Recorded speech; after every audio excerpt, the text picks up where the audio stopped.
नमस्कार दोस्तों, welcome back to my channel. Friends, मैं आप सबका अपने चैनल स्टॉक्स फॉर लाइफ पे बहुत स्वागत करता हूं। Welcome to STFL family. दोस्तों को पता है कि शाम को हमारी एक वीडियो आती है, इसका नाम है स्टॉक फटाफट न्यूज़ फटाफट, जहां पे वीडियो एक चर्चा नहीं कौन से स्टॉक में क्या न्यूज़ आ रही है और क्या बेस्ट बाइंग लेवल इमर्ज हो रहा है। फ्रेंड्स, इतना मैं आपके लिए होमवर्क करके लाता हूँ। आपसे रिक्वेस्ट है वीडियो के एंड तक बने रहे। चैनल फर्स्ट टाइम होंगे सब्सक्राइब कर सकते हैं इसे क्वालिटी इन्फॉर्मेशन को सबसे पहले एक्सेस करने के लिए। Now without delaying any further time, let's begin. जी हाँ दोस्तों, पहला स्टॉक आईटीसी है। मैंने इसको दोस्तों स्पेशली कवर कर भी दिया है, लेकिन इधर पे एक क्वेश्चन है जिसको मैं जवाब देना चाहता हूँ। मैं कमेंट बॉक्स में देख रहा था कि बहुत लोग बोल रहे कि सर आपने आईटीसी को बोला तो है ठीक है, लेकिन पिछले कुछ सालों से इसने रिटर्न जनरेट नहीं किया। 5 सालों से जो नेगेटिव रिटर्न इसने जनरेट किया है।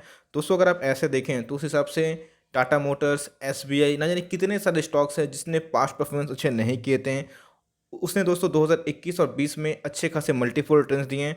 तो देखिए, जो स्लो इन्वेस्टर्स होते हैं दोस्तों, जो लॉन्ग टर्म तक इसको होल्ड कर पाते हैं, पेशेंस सबके बस की बात नहीं होती। तो इनके पास पेशेंस नहीं है, क्लियर कट अवॉइड करें। बट दोस्तों ये एक ऐसा स्टॉक है जहाँ पे मुझे ये मार्जिन ऑफ सेफ्टी दिखाई पड़ती है एमओएस पे, जहाँ पे खोने के लिए कुछ नहीं है। स्टॉक मार्केट में दो तरह से काम होता है, एक क्या भाई रिस्क टेकर है ऐसे ले काम करे, और दूसरा वैल्यू इन्वेस्टर। तो जो वैल्यू इन्वेस्टर है फ्रेंड्स, उनको इधर पे ये स्टॉक पसंद नहीं आएगा, लेकिन उनको इधर पे स्टॉक ज़रूर पसंद आएगा। बिकॉज स्टॉक मार्केट में असली विनर वही होता है जो ये भाप पाता है कि गिर कितना सकता है। बिकॉज सबको पता है कि स्टॉक मार्केट आने वाले टाइम में महंगा ही होगा और अच्छे स्टॉक्स आगे में महंगे ही होंगे। तो ये दोस्तों जो एनालिसिस कर लेता है कि खोने के लिए क्या है, तो भाई खोने के लिए कुछ नहीं है। अब यही स्टॉक को दोस्तों मैं इधर रिकमेंडेशन नहीं दे रहा हूँ, मैं दे रहा हूँ इधर पे जहाँ पे आपको बहुत ही बॉटम में 200 का स्टॉक है। 300 पे जाते जाते ही दोस्तों आपको कितना रिटर्न मिल जाएगा, 50% का, जो भाई आपके 5-6 साल के एफडी भी नहीं दे पाएंगे, है ना। तो ये इंपॉर्टेंट है, यही बस दोस्तों समझाना चाहता था। और इसमें न्यूज़ थी, न्यूज़ क्या थी, न्यूज़ यही है फ्रेंड्स कि हमें क्या देखने को मिल रहा है, इनके जो एफएमसीजी प्रोडक्ट्स हैं उनमें बहुत सारे फूड प्रोडक्ट्स ऐड होंगे, जहाँ पे आने वाले टाइम में इसको ज़रूर बेनिफिट मिल सकती है। तो गाइस, उसके आपको पता है कि येस बैंक, जी हाँ दोस्तों, एक अच्छा बैंक हुआ करता था, लेकिन उसके बाद इसमें फ्रॉड की न्यूज़ आई थी। उसके बाद अभी ब्रेकिंग न्यूज़ क्या है, तो एआरसी को मंजूरी नहीं मिली है। आपको पता है फ्रेंड्स कि बैड बैंक को लेके बात चल रही थी। बैड बैंक मतलब खराब बैंक नहीं होता है, लेकिन जो एनपीए को डिसॉल्व कर लेते हैं उनको ले लेता है और उसके बाद अगला से एनपीए वसूली करता है। तो बात की जाए, आरबीआई ने इनके जो एआरसी के प्लान को फटकार दिया, जिसकी वजह से हमें दोस्तों सेंटीमेंट खराब होते हुए देखने को मिला। और अभी की बात की जाए तो 15 रुपये 50 पैसे के लगभग दिखाई पड़ रहा है। तो यही होता है दोस्तों, ध्यान रखिएगा, अच्छे खासे बैंक में निवेश करिए। ये से बैंक चल गए तो ठीक है, वरना आपको पेन दे सकते हैं। और ये सब बैंक में दोस्तों ऑपरेटर बहुत ही ज़्यादा एक्टिव होते हैं, बिकॉज प्राइस छोटा होता है। इसलिए दोस्तों आप इन सब बैंक से अगर दूर रहें तो बेटर होगा। बट न्यूज़ थी तो कवर करना इंपॉर्टेंट था। जी हाँ दोस्तों, बजाज फाइनेंस की बात की जाए तो 15% से लेके जो डिविडेंड का अनाउंसमेंट अमेंडमेंट बिल, उसमें चेंज हमें देखने को मिल रहा है। इसका मतलब जितने भी बैंकिंग फाइनेंस वाले स्टॉक्स होते हैं जनरली दोस्तों डिविडेंड नहीं बांटना पसंद करते हैं, क्योंकि उनको खुद चाहिए हाथों में पैसा, तब वो अगला को फॉरवर्ड करते हैं। लेकिन अगर दोस्तों गवर्नमेंट बोला माफ करिएगा, कंपनी का सक्रिय दिखाई पड़ती है, इसको लेके एक्टिव दिखाई पड़ती है कि डिविडेंड रिवॉर्ड करना चाहते हैं अपने इन्वेस्टर्स को, तो अच्छी बात है, ये अच्छा स्टेप है। इसको दोस्तों आराम से वेलकम किया जा सकता है। तो अभी की बात की जाए तो ऑल टाइम हाई से दोस्तों कितना डिस्काउंट में मिल रहा है, 400 के लगभग मिल रहे हैं। और एक ऐसा स्टॉक है फ्रेंड्स कि बिना एनबीएफसी के इसके पोर्टफोलियो पूरा नहीं होता है। बड़े बड़े फंड मैनेजर को देखिएगा, या फिर म्यूचुअल फंड के ऑफिसर को, या फिर उनके एफएम को दोस्तों, तो उन्होंने क्या किया है, बस एक ही नाम दिखाई पड़ता है, बजाज फाइनेंस। तो न्यूज़ तो काफ़ी अच्छी थी, बट दोस्तों न्यूज़ को पकड़ के लेना नहीं है। डिविडेंड के चक्कर में मुझे छोड़िए, स्टॉक में ग्रोथ होगा तो भाई डिविडेंड मिले या फिर ना मिले डजंट मैटर, बस आपको कैपिटल एप्रिसिएशन होना चाहिए। तो ये सब स्टॉक आप देख सकते हैं कि बहुत ही अच्छा वैल्यू क्रिएटर बने हैं, तो आने वाले टाइम में भी रहेंगे दोस्तों। तो इधर पे मुझे डिप दिखाई पड़ता है, एक मौका है। तो अगर आपके पास नहीं है, फर्स्ट बाइंग करनी है, तो चाहे तो इस लेवल पे भी खरीद सकते हैं। और कभी आपको दोस्तों 5200 के लेवल मिलता है, तो उधर भी बाइंग की जा सकती है बजाज फाइनेंस में। ब्रिटेनिया की बात की जाए, जी हाँ दोस्तों, बहुत ही क्वालिटी स्टॉक, लेकिन पिछले कुछ समय से बहुत ही विवाद में रह रहता है कि सर इनके ऊपर डेट बढ़ रहे हैं। दोस्तों डेट बढ़ना आम बात होती है, लेकिन यस बहुत बढ़ रहा है कि नहीं देखने वाली बात है। अब 0.001 0.002 अगर बढ़ती है तो वो दोस्तों डेट बढ़ना उतना नहीं होता है। लेकिन पिछले कुछ समय का आप देख सकते हैं कि बहुत ही बड़ा मल्टी बैक कर रहा है। तो इसकी कहानी ये है, अब ऐसा नहीं कि फर्स्ट टाइम गिरा है दोस्तों, कितने बार गिरा है, बाउंस बैक भी किया है। तो इसमें एक पेशेंस चाहिए, लॉस में मत निकलिएगा। आपके पास है होल्ड एंड कंटिन्यू, जो वेट कर रहे थे कि भाई मौका कब मिलेगा। मुझे लगता है कि अगर आपको कंपनी पसंद है तो मौका भी है, चाहे तो निवेश कर सकते हैं। और लॉस में बेचना बिल्कुल रिकमेंडेशन नहीं है, कंपनी फंडामेंटली बहुत ही शानदार है। जी हाँ दोस्तों, कितना तेजी से सेंटीमेंट चेंज होता है। आज मैं कमेंट कर रहा था कि सर क्या एशियन पेंट खरीद लूँ। जब दोस्तों 110 पॉइंट की तेजी आई, 5% के लगभग, तो लोगों का सेंटीमेंट चेंज हो जाता है। वही स्टॉक जब गिरता है तो लोग पैनिक होते हैं। दोस्तों ये स्टॉक मार्केट में चलता रहता है, पहले हम लोग के संग में होता था, उसके बाद धीरे धीरे वो फियर हटता गया। और क्वालिटी स्टॉक दोस्तों हमेशा अच्छा ही करेंगे। तो अभी की बात की जाए दोस्तों, तो मुझे अभी भी लगता है ये स्टॉक में बहुत पोटेंशियल है। 2850 का स्टॉक है और मिल कितने पे रहा है, 2465। यस, अब इसमें बाउंस हुआ है, अब देखना बनता है कितना तक भागेगा। लेकिन प्राइस को चेस मत करिए, वैल्यू को चेस करिए। नंबर 1 पेंट की कंपनी है दोस्तों। तो अगर आपके पोर्टफोलियो में स्टॉक नहीं है तो उसको ऐड कर सकते हैं। आप देख सकते हैं कि बहुत बड़ा मल्टीबैगर रहे हैं और ऐसे स्टॉक दोस्तों आपको मौका नहीं देते हैं। ये सब जो दोस्तों डिप होते हैं यही सब खरीदने का मौका होते हैं, लॉन्ग टर्म में आपको रिवॉर्ड ज़रूर करते हैं। तो ऐसे स्टॉक को दोस्तों आराम से होल्ड एंड कंटिन्यू करिए, आपको लॉन्ग टर्म में दोस्तों अच्छा खासा मुनाफा मिल सकता है। तो होम फर्स्ट फाइनेंस आईपीओ जी हाँ दोस्तों, बात की जाए उतना सुपर हिट आईपीओ नहीं रहा था जैसे दूसरे आईपीओ में हमें देखने को मिला, बट दोस्तों खराब कंपनी नहीं है। अगर आप होम फर्स्ट फाइनेंस आईपीओ के बारे में डिस्कस करें तो 550 का स्टॉक है, उसके बाद गिरावट में देखने को मिला। बहुत लोग बोले कि सर स्विंग ट्रेड का लिया है तो 485 का एसएल लेके फर्दर पोजीशन बना सकते हैं, लेकिन ध्यान रखिएगा एसएल ले काम करेगा। कंपनी बुरी नहीं आपको मिला है तो उसको होल्ड कंटिन्यू करिए, लॉन्ग टर्म के लिए अच्छा खासा रिवॉर्ड मिल सकता है। दोस्तों स्टेबल रिटर्न सबसे इंपॉर्टेंट होता है और मेंटल पीस भी सबसे इंपॉर्टेंट होता है। तो अगर बैंकों के शेयर में निवेश करना है, बहुत लोग अपने पोर्टफोलियो में बैंक के शेयर नहीं रखते हैं। आई अंडरस्टैंड, उनके कंसर्न होते हैं कि बैंक में एनपीए होते हैं और बैंक के जो शेयर्स होते हैं बहुत उछल कूद करते हैं, बिकॉज कब क्या फ्रॉड निकल जाए किसी को पता नहीं है। और बहुत बड़े लाइक बैंकिंग के स्टॉक्स हैं जो पहले अच्छे खासे थे उसने अच्छे परफॉर्मेंस नहीं दिए, गिने चुने बैंक ही ने दोस्तों अच्छे खासे परफॉर्मेंस दिए, इसलिए बैंक के शेयर को चुनना बहुत ही मुश्किल बात होता है और आसान काम नहीं होता है। लेकिन कोटक महिंद्रा बैंक दोस्तों एक ऐसा बैंक है जिनको स्लो और स्टेबल रिटर्न चाहिए और उनके पोर्टफोलियो में डाइवर्सिफिकेशन में चाहिए कि बैंकिंग के स्टॉक को चाहिए। तो फ्रेंड्स आप देख सकते हैं कोटक महिंद्रा बैंक बहुत ही अच्छा बैंक दिखाई पड़ता है। इसको मैं कई फंडामेंटल एनालिसिस करने की ज़रूर कोशिश करूंगा, बिकॉज इस बैंक का दोस्तों मैं बहुत ज़्यादा मुरीद हूँ। वैल्यूएशन के वाइज काफ़ी महंगा है, लेकिन आप देख सकते हैं कि भाई बजाज फाइनेंस तो ऐसे ही दोस्तों बहुत नाम ही है, लेकिन असली वेल्थ इसने भी बहुत क्रिएट की है अपने इन्वेस्टर्स के। और आप देख सकते हैं कितना स्टेबल रिटर्न दिया है। तो इनके दोस्तों मैनेजमेंट बहुत ही ज़्यादा वेरी स्ट्रॉन्ग है। और अगर आपके पोर्टफोलियो में कोई बैंक का स्टॉक चाहिए तो आप इसको ट्रैक करना स्टार्ट कर सकते हैं, और जिनके पास है एकदम पेशेंसली होल्ड करें। ऐसे बैंक दोस्तों को बार बार मौका नहीं देते हैं। तो गैस कंप्यूटर सॉफ्टवेयर की बात की जाए तो रैमको सिस्टम लिमिटेड बहुतों को रिक्वेस्ट है कि सर इसके ऊपर कुछ टिप्पणी दीजिए। अगर आप देखें चार्ट तो आपको इतना बिल्कुल अच्छा दिखाई नहीं पड़ेगा, बहुत बड़ा विल्केटर तो नहीं रहा है, लेकिन इसमें ट्रेडिंग होती है। तो भाई इनकी दोस्तों मैंने फाइनेंशियल चेक किए, मुझे उतने प्रॉमिसिंग दिखाई नहीं पड़े। बहुत लोगों ने प्रॉफिट बुक किया है। बात की जाए एफआईएस ने डीएस ने भी अपने माल को निकाला है। तो मेरे पास दोस्तों इससे अच्छा विकल्प है, तो मैं उधर पर जाने की कोशिश करूँगा। आपके पास है होल्ड कंटिन्यू कर सकते हैं और उसको लॉन्ग टर्म तक होल्ड करेगा तो ही घुसेगा, बिकॉज इसमें दोस्तों मुझे उतने अच्छे आरओई जनरेट करते हुए देखने को नहीं मिले हैं। इनके कॉम्पिटिटर की बात की जाए, इनके प्रतिद्वंदी की जो इनसे बहुत ही अच्छा करे तो मेरी प्रायोरिटी वो होगी। लेकिन दोस्तों आप देख सकते हैं कि मुझे चार्ट उतना आइडिया दिखाई नहीं पड़ा, तो मैं ये सब स्टॉक को ट्रैक भी नहीं करता हूँ। लेकिन आपके पास है, अपना डिसीजन ले सकते हैं।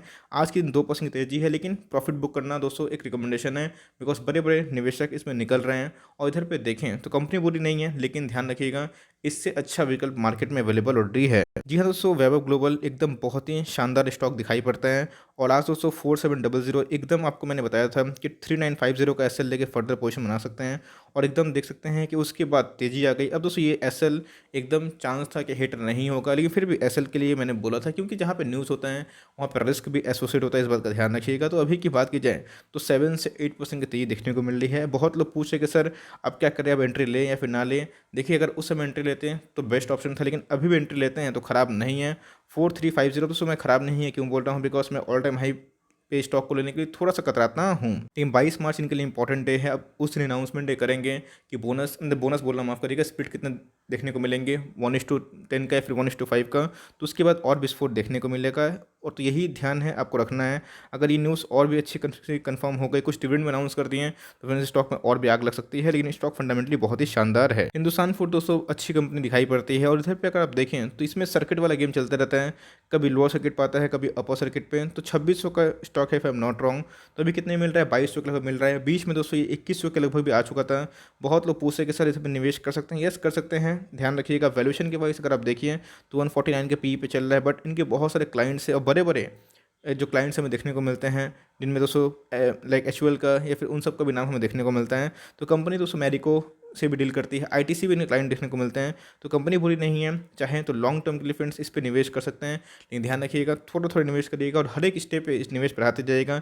कंपनी को रीड कर लीजिए, कंपनी अच्छी लगी तो ऑफकोर्स जा सकते हैं।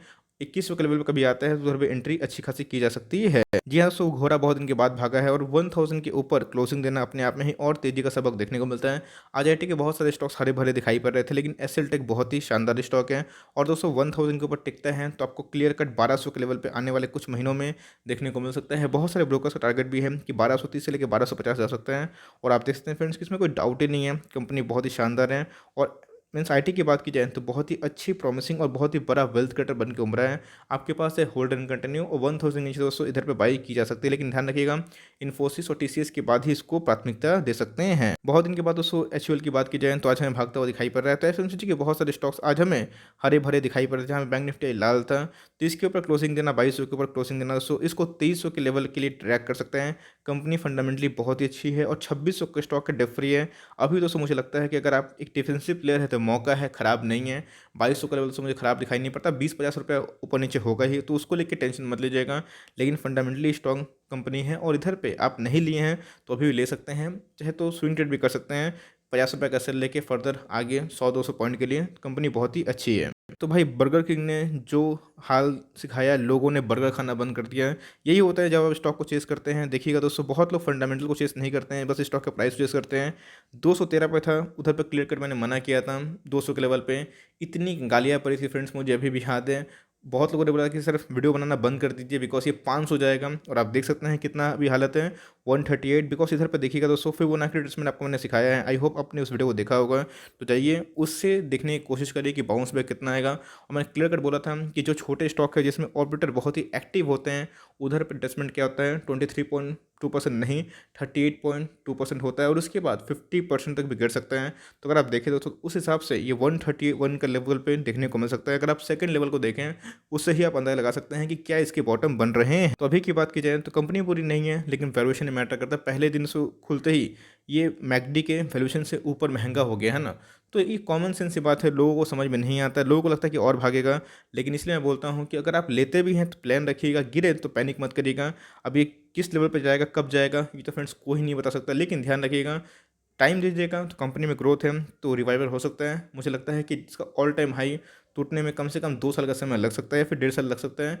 आपके पास है, लॉस से मत निकलिएगा, और नहीं लिए हैं लेना चाहते हैं तो 130 का मीन्स आपका जीटीटी जो ऑर्डर लगा कर रख सकते हैं, और कभी आपको मिले उस भाव पे तो आराम से ले सकते हैं। कंपनी खराब नहीं है, बट दोस्तों वैल्यूएशन बहुत मैटर करते हैं, और इसीलिए मैं बोलता हूँ एक्साइटमेंट स्टॉक मार्केट में उतना मत करिएगा। आपके हाथ से मौका दो निकल जाए इट्स ओके चलेगा, लेकिन आपको फंसना नहीं है, इस बात का ध्यान रखिएगा। सबसे पहले आता है कैपिटल प्रोटेक्शन। तो भाई आईआरसीटीसी की बात की जाए तो पिछले कुछ दिनों में दोस्तों मैंने वीडियो बनाई थी, उसमें बोला था, तो बहुत लोगों ने बोला था कि सर आप हेडलाइन टैगलाइन जो बनाते हैं मीन्स बनाए थे इसमें कुछ अलग देना चाहिए था। दोस्तों अगर कोई स्टॉक में ख़राब न्यूज़ है, अगर वो एचटीएफएल का टॉप पिक ही है, तो मैं उसको अच्छा बात नहीं बोल सकता, साफ बात।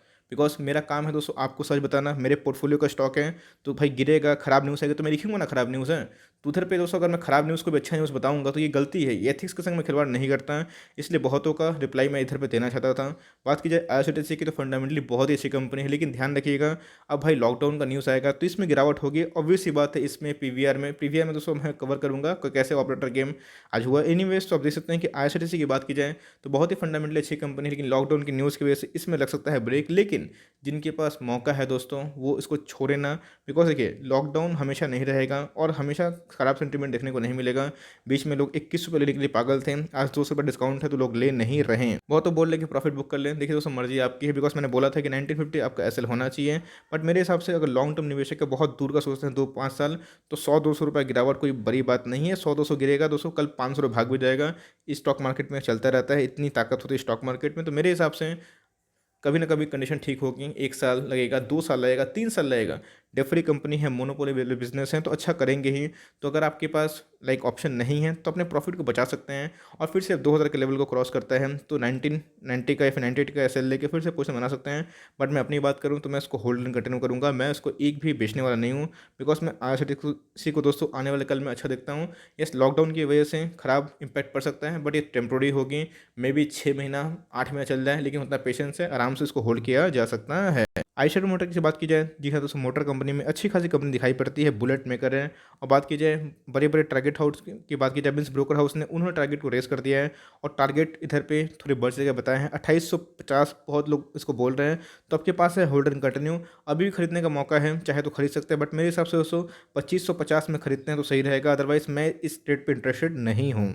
जी हाँ दोस्तों, एक यूनिक बिज़नेस है रूट मोबाइल का, लेकिन ध्यान रखिएगा इसमें एप्पल में बहुत ही रैली आ चुकी है। बीच में दोस्तों ये 1900 तक भी जा चुका था और वैल्यूएशन की बात की जाए तो काफ़ी महंगा हो चुका है। तो अपने आप में ही जितने भी तरह के दोस्तों जो डिजिटल बिज़नेस है उसको चलाने के लिए अभी की ये सब जो बिज़नेस है, ये सब है नए आधुनिक बिज़नेस। तो आने वाले कल में इनका ज़रूर डिमांड रहेगा और अच्छा भी कर सकते हैं। तो बीच में दोस्तों ये 2000 के लेवल पे जब गया था, मीन्स उनके मोर लेस 1900 के लेवल पे, तो बहुत लोग पूछ रहे थे तो भाई अब क्यों नहीं ले रहे हैं।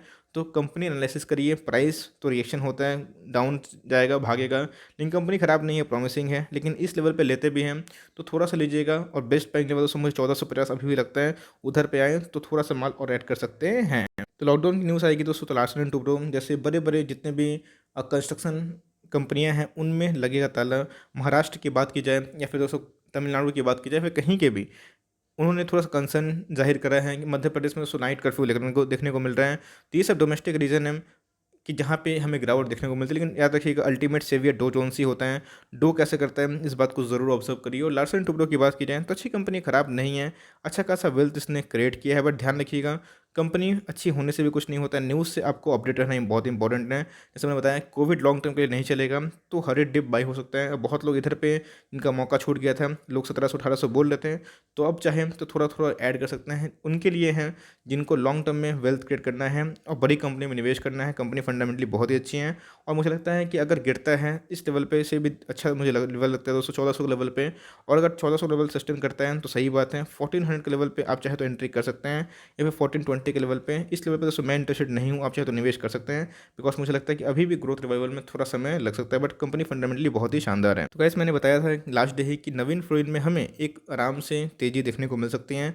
आज हमें 2% की, मैं 1.5-2% के ऊपर की तेज़ी देखने को मिल रही थी, लेकिन दोस्तों इधर पे इस तेज़ी से मैं उतना खुश नहीं हूँ। मुझे लगता है कि और भी तेज़ी पॉसिबल है और इधर पे भी मुझे बाई दिखाई पड़ रहा है। और स्विंग ट्रेड का कॉल मैंने बताया था, नहीं देखी वीडियो बहुत कुछ मिस कर रहे हैं। इसको होल्ड एंड कंटिन्यू करिए, बेचने की आवश्यकता नहीं है। और जो बेचना चाहते हैं 1900 के ऊपर, मीन्स 2900 2900 2900 के ऊपर ही बेचने की कोशिश कर सकते हैं। गाइस आप देख सकते हैं कि बीच में कितना पीएसयू को लेके, मीन्स जो अच्छे अच्छे बैंक्स हैं उसको छोड़ के जितने भी दोस्तों बात की जाए सरकारी बैंक है उसको लेके हमें एक खींचातानी देखने को मिल रही थी। फिर से ये 40 के नीचे आ गया, इसलिए मैं बोलता हूँ कि एक्साइटमेंट को कंट्रोल कर रखिए, वरना बर्गर किंग वाला हाल हो जाएगा।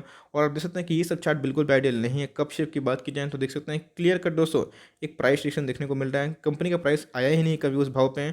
और अगर डाइवेस्टमेंट होते हैं तो फंडामेंटल रातों रात चेंज नहीं होंगे, समय लगेगा। तो इसमें ट्रेडर लोग बहुत ही सक्रिय होते हैं, तो 10-20% का सर्किट देख के अपना दिमाग ख़राब करने की आवश्यकता नहीं है। बीच में दोस्तों वो अपने लेवल में आएगा ही। तो ये सब बैंक को दोस्तों स्ट्रिक्ट अवॉइड करिए। और कभी भी बाउंस बैक आए तो ये सब दोस्तों पाप होने वाले काम होते हैं। उधर पे अपने पोजीशन को स्क्वायर अप करके फंडामेंटली अच्छे बैंक में निवेश कर सकते हैं। सेम दोस्तों एसबीआई की बात की जाए, कंपनी बोली नहीं है, लेकिन हम देख सकते हैं कि पिछले कुछ समय में बहुत ज़्यादा भाग चुकी थी, 400 के ऊपर ट्रेड कर रही थी, जो कि सही में कुछ ज़्यादा ही रैली थी। इतना दोस्तों रैली होना, और जितने इनके Q3 के नंबर से उतने भी हाथी घोड़ा वाले नहीं थे जितने इसको भगा दिया गया था। मुझे लगता है कि 350 इस ज़रूर हमें देखने को मिल सकता है। और मैंने बताया भी था कि अगर एंट्री करनी है तो भाई 350 के लगभग ही एंट्री करनी है। और आप देख सकते हैं कि बहुत ही जल्दी ये देखने को मिल रहा है। 355 में अगर एंट्री करते भी तो ख़राब नहीं है, लेकिन उसमें मैं अभी भी ऐसे बैंक को अवॉइड करूँगा। ये उनके लिए भी है जो आईटीसी को लेके क्वेश्चन रेस कर रहे हैं। आईटीसी का भी तो वही काम था, लेकिन देख सकते हैं कि बस 1 साल में ही इसने 2-3 गुना रिटर्न दे दिया। तो अगर पेशेंस नहीं है तो ये सब कंपनी को अवॉइड कर सकते हैं, क्योंकि मार्केट में और भी फास्ट रिटर्न देने वाले कंपनी दिखाई पड़ते हैं। इन्फोसिस की बात की जाए दोस्तों तो मुझे अभी भी लगता है कि मौका है, लेकिन 1400 के ऊपर आज सस्टेन नहीं कर पाया। अगर आप देखें दोस्तों आज की हाई की बात की जाए 1406 के लगभग, वहाँ से हमें एक प्राइस रिएक्शन देखने को मिल रहा है। अच्छी बात है, अगर प्राइस रिएक्शन होगा नहीं, भागते रहेगा तो थोड़ी ना चांद पे चला जाएगा, गिरेगा भागेगा। सबको दोस्तों खरीदने बेचने का मौका मिलना चाहिए। तो इन्फोसिस की बात की जाए डेट फ्री कंपनी है, और अगर आप इसको एसआईपी करते हैं और हर डिप में लेते हैं तो बहुत ही अच्छा होगा। लॉन्ग टर्म में दोस्तों ये 101 का रिवॉर्ड करेगी। बहुत सारे ब्रोकर्स का टारगेट बहुत ही अच्छा है। तो एससीएल टेक की बात की जाए, इन्फोसिस की बात की जाए, दोनों अच्छी कंपनी है। इसको अफोर्ड नहीं कर पाते हैं तो एससीएल टेक का सिंह जा सकते हैं और इसको लॉन्ग टर्म तो होल्ड करिए, अच्छा खासा पैसा बन सकता है। गाइस मैं स्पेशली इस वीडियो को शूट करूंगा एस्ट्राजेनेका को लेके कि भाई गिरावट क्यों हो रही है। कि बिकॉज अगर एस्ट्राजेनेका की बात की जाए तो कंपनी बुरी नहीं है, लेकिन हम देख सकते हैं कि बीच में हमें क्या देखने को मिला था कि भाई कोविड के न्यूज़ की वजह से इसमें बहुत रैली आ गई थी। बहुत लोग सिर्फ उधर बोल रहे थे कि बाई करो, लेकिन जहाँ पे बहुत बाई की न्यूज़ आती हैं वहाँ पे दोस्तों बाय हो जाता है। इस बात को ध्यान रखिएगा। बीच की बात की जाए तो कंपनी ने अच्छा खासा रिटर्न डिलीवर किया था, लेकिन अभी की बात की जाए तो हमें कंपनी के शेयर प्राइस में गिरावट देखने को मिल रही है। एग्जैक्टली दोस्तों आपको मैंने सिखाया कि फिबोनाची रिट्रेसमेंट क्या होता है। तो सबसे दोस्तों एक छोटी कंपनी दिखाई पड़ती है 4970, इसके ऑल टाइम हाई दिखाई पड़ते हैं।